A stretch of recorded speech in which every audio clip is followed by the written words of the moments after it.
ஜோசியக்காரரின் கிளி எப்படி படங்களை தேர்ந்தெடுத்து கொடுக்கிறது? கிளியின் மூளையில் ஸ்பெஷலா ஏதாவது அமைப்பு இருக்கிறதா? கிளிக்கும் மற்ற பறவைகளுக்கும் உள்ள ஒரே ஒரு வித்தியாசம் அப்சர்விங் கெப்பாசிட்டி தான். ஒவ்வொரு பறவைக்கும் ஒரு சிறப்பம்சம் உண்டு. கழுகுக்கு கூர்மையான பார்வை, புறாவுக்கு அதன் நினைவாற்றல்.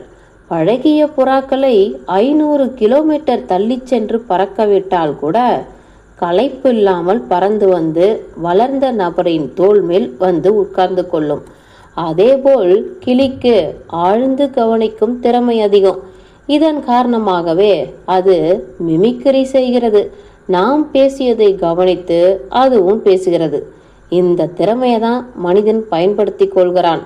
படங்களை எப்படி தேர்ந்தெடுப்பது என்று பழகி தருகிறான். கூண்டு கதவை திறந்ததும் கிளி வெளியே வந்து வரிசையாய் அடுக்கப்பட்டிருக்கும் படங்களை கலைக்கத் தொடங்குகிறது.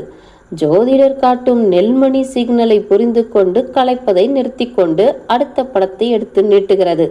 அதனுடைய குறிக்கோள் நெல்மணியே தவிர படத்தில் இருக்கும் சாமி படங்கள் அல்ல.